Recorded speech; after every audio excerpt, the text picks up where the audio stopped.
Hi friends, आज video रे आमे जानिदेबा केमिति टमाटो द्वारा ऑयल फेस माने मुहरे थिबा तेल अंशटा को केमिति आमे सफा करि परिबा 2 रु 3 सप्ताह भितरे।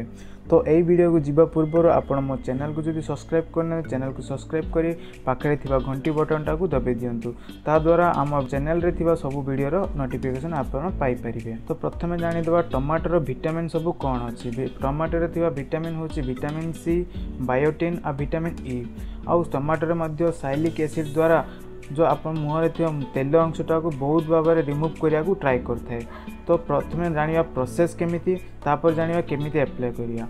तो प्रथमे देखो टमाटो को छोट छोट पीस आकर काटिकी आपण निज ग्राइंडर रे पकेकी ता गोटे पेस्ट आकर तैयारी करंतु। तापर सेकेंड रे आसी आपण मुह को गोटे सफा पानी रे सफा करिकी गोटे सफा कपड़ा रे पोछिकी से पेस्ट को अप्लाई करंतु। जेतले जाय से सुखिनी माने 10 रु 20 मिनिट भितर सेटा को अप्लाई करंतु।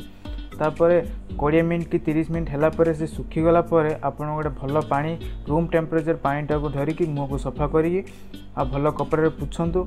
आउ सेटा सप्ताह को 2 रु 3 थर ट्राए कले आपण 2-3 सप्ताह भीतर भल रिजल्ट पाई परिबे। एई टाइम फ्रेंड्स एई वीडियो रे आपण को कहबाटा जदि एई वीडियोटा आपण पसंद लागिला वीडियो को लाइक करिकी मो चैनल को सब्सक्राइब करंतु। Thank you for watching this video.